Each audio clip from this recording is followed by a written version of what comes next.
c'est les revenus de 2018. C'est en fait une année de transition, donc qui est mise en place pour éviter un double paiement en 2019 de l'impôt sur le revenu, puisqu'on aurait très bien pu se retrouver à payer en 2019 et l'impôt sur les revenus de 2018 et l'impôt sur les revenus de 2019. Bon, ça, ils ont quand même pas osé. Alors, pour compenser ça, ils ont mis en place un système qui est un petit peu compliqué, qui est le crédit, un crédit d'impôt exceptionnel pour effacer l'impôt sur les revenus récurrents perçus en 2018. Donc c'est bien sur les revenus récurrents. Hein. Ça ne s'applique pas aux revenus exceptionnels, donc ni aux revenus non concernés par le prélèvement à la source. Donc ces revenus restent imposables. Donc les revenus exceptionnels, je ne vais pas revenir dessus, hein, c'est ce que je vous ai dit, tout à l'heure. Donc le calcul est un petit peu compliqué hein, pour le crédit d'impôt. La modernisation du recouvrement. Donc l'impôt qui aurait été calculé sur les revenus, l'impôt qui sera calculé sur les revenus non exceptionnels de 2018 fera l'objet donc d'un crédit qui viendra s'imputer sur l'impôt calculé en fonction du revenu des revenus globaux, de tous les revenus perçus sur 2018.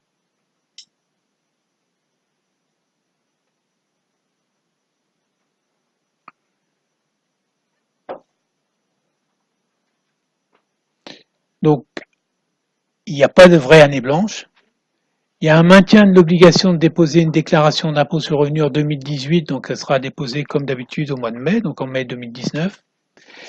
Maintien de l'imposition des revenus exceptionnels et des revenus exclus du champ du prélèvement à la source lors du paiement du solde de l'impôt en septembre 2019, puisque en 2019, on pourra quand même très bien se retrouver à payer son impôt contemporain sur ses revenus de 2019 et avoir quand même à payer un solde d'impôt sur ses revenus exceptionnels de 2018. Donc il peut quand même y avoir un petit frottement sur les 3 ou 4 derniers mois de 2019, puisque l'impôt sur les revenus exceptionnels, si la régularisation dépasse 300 €, elle sera obligatoirement étalée sur les 4 derniers mois de 2019. Si ça dépasse 300 €. Ouais.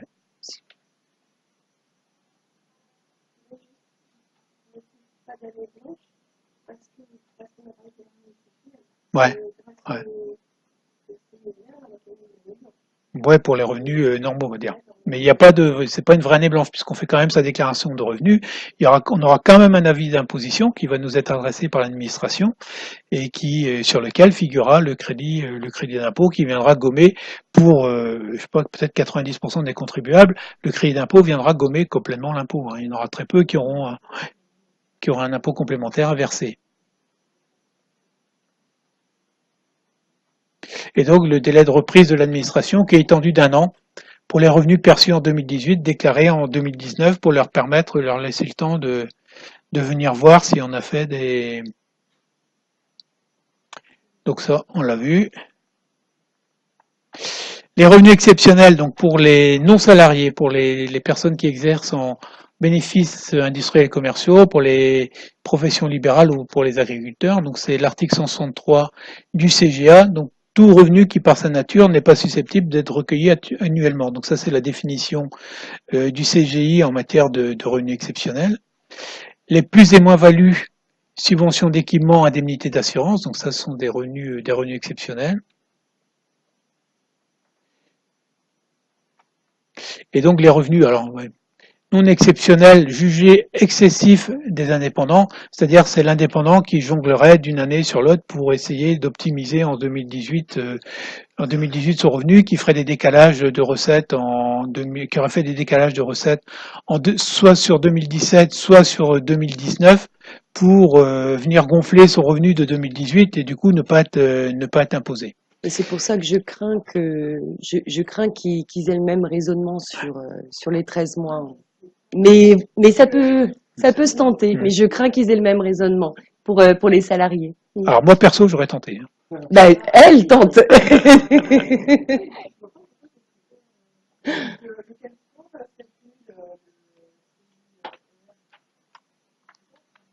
Si, il y a une formule. il y a une formule compliquée. Ouais. Donc, ce sera les revenus non exceptionnels inclus dans le champ. Alors oui, donc le crédit d'impôt, c'est l'impôt sur le revenu avant, avant, avant réduction d'impôt et crédit d'impôt. Hein, donc, multiplié par le revenu non exceptionnel inclus dans le champ du prélèvement. Et donc le revenu non exceptionnel, c'est le contribuable qui aura décidé qu'est-ce qui est revenu non exceptionnel. Et divisé par le revenu net imposable au barème de l'impôt sur le revenu. Donc il comprend tous les revenus. Et donc c'est ça qui nous donnera un crédit d'impôt.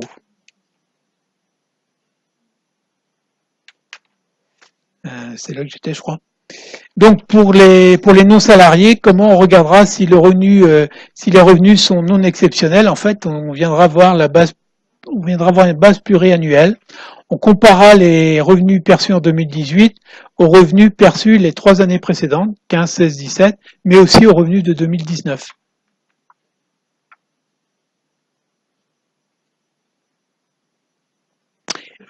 Et donc, donc si on prend un exemple, Tu vois où je peux pas. on aurait un non salarié. Je ne sais pas si tout le monde voit d'ailleurs son importance.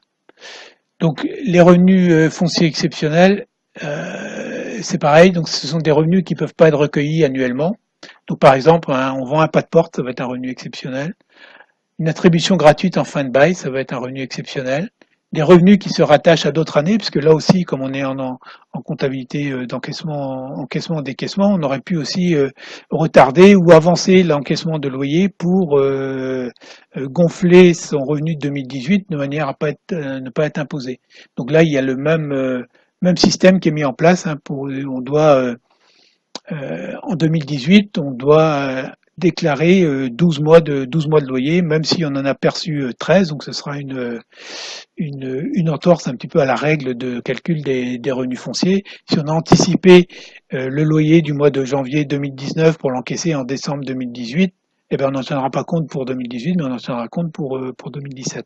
Au niveau des revenus fonciers, l'année prochaine, on devra reclasser les éléments en fonction de la date à laquelle, non pas ils sont perçus, mais à la date à laquelle ils se rapportent. Il y a également une mesure qui a été mise en place pour ce qu'on appelle des charges pilotables, c'est-à-dire des réparations ou des gros entretiens qu'on peut indifféremment faire sur une année ou sur l'autre année. Hein. On pourrait tenter, plutôt que de refaire une peinture dans un logement en 2018, la faire en 2019, simplement pour gonfler les charges de 2019. Et ben donc dans ce cas-là, si ce sont des charges pilotables, donc qui sont intégralement déductibles, on fera la moyenne des 2 années des charges qui ont été payées en 2018 et les charges payées en 2019, et on en fera la moyenne, et on ne prendra que la moitié des charges en 2019.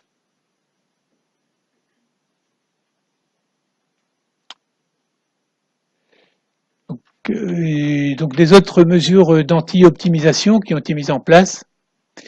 Encadrement pour 2019 de la déduction des cotisations primes versées à titre individuel et facultatif pour certains régimes d'épargne retraite. Alors ça a également été mis en place aussi parce qu'il y avait une inquiétude, à savoir que les contribuables qui versent chaque année sur un PERP ou sur un préfonds auraient pu très bien se dire 2018, comme il n'y a pas d'imposition, ça sert à rien de les verser en 2018, je vais passer en 2019 pour en déduire 2 années.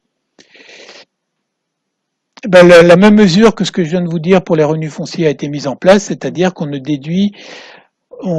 déduira la cotisation à hauteur de la moyenne des cotisations primes qui sont versées en 2018 et 2019, si le montant versé en 2019 est supérieur à celui versé en 2018 et que le montant versé en 2018 était inférieur à celui versé en 2017.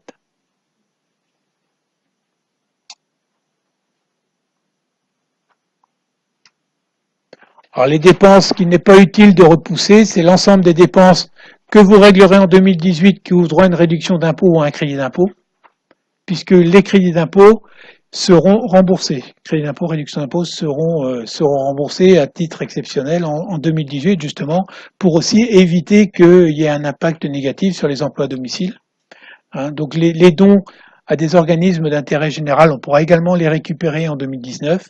Les cotisations syndicales aussi, tout ça, c'est parce que les associations d'intérêt général étaient un petit peu montées au créneau parce qu'elles craignaient de ne plus percevoir de dons suffisants en 2018 du fait de la perte des avantages fiscaux.